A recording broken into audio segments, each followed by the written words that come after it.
Hello everyone, welcome back to my channel. आज मी तुमच्यासाठी अशी रेसिपी घेऊन आलेली आहे जी लहान मुले आणि मोठी माणसे दोघेही अगदी आवडीने खाऊ शकतात. चला तर मग आपण रेसिपीला सुरुवात करूया. एका कुकरमध्ये 2 चमचे तेल घालून त्यामध्ये मी 1 चमचा जिरे, 1 चमचा मोहरी घातलेली आहे. मोहरी आपण छान तडतडू द्यायची आहे. मोहरी तडतडून झाल्यानंतर एका मोठ्या आकाराचा कांदा मी या ठिकाणी घेतलेला आहे. कांदा आपल्याला छान गुलाबी रंग येईपर्यंत भाजून घ्यायचा आहे. 2 ते 3 मिनिटांमध्ये आपला कांदा छान भाजून तयार झालेला आहे. मी आता एक छोट्या आकाराचा टोमॅटो कट करून यामध्ये घातलेला आहे. त्यानंतर ही डाळ पालक लहान लेकरं खाणार आहेत, त्याच्यामुळे मी फक्त एकच हिरवी मिरची कट करून यामध्ये घातलेली आहे. आपण मसाल्याचा वापर तडका देण्यासाठी सर्वात शेवटी करणार आहोत. त्यानंतर 1 टेबलस्पून मी इथे जिंजर गार्लिक पेस्ट यामध्ये ॲड केलेली आहे. जिंजर गार्लिक पेस्ट ऑप्शनल आहे. जिंजर गार्लिक पेस्ट आपली छान भाजून तयार झालेली आहे. आता मी यामध्ये 2 चमचे धना पावडर घातलेली आहे. धना पावडर आपल्याला छान मिक्स करून घ्यायची आहे. त्यानंतर अर्धा चमचा मी येथे हळद घातलेली आहे. हळदीचा वापर आपण छान कलर येण्यासाठी करत आहोत.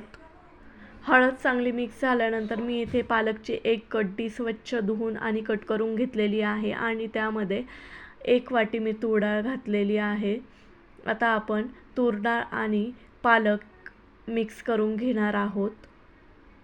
आपल्याला या मसाल्यामध्ये तूर डाळ आणि पालक छान प्रकारे मिक्स करून घ्यायचे आहे.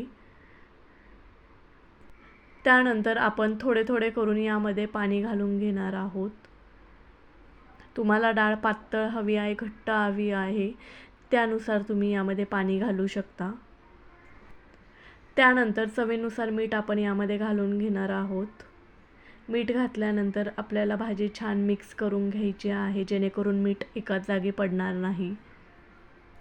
आता आपण कुकरचे झाकण लावून 4 शिट्ट्या देऊन घेऊ. 4 शिट्ट्या झालेल्या आहे. मी गॅस बंद केलेला आहे. चला तर मग आता आपण बघूया.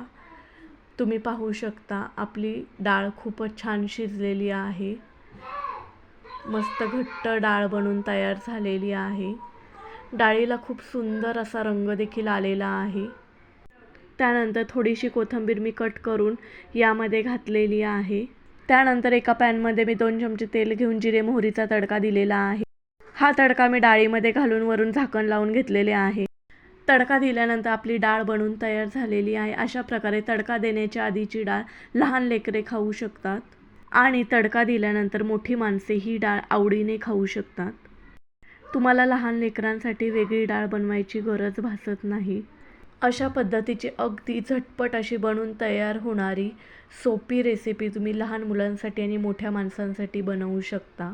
हा व्हिडिओ आवडला असेल तर नक्की लाईक, शेअर आणि सबस्क्राईब करायला विसरू नका आणि मला तुमच्या प्रतिक्रिया कमेंटमध्ये कळवत राहा. थँक्यू.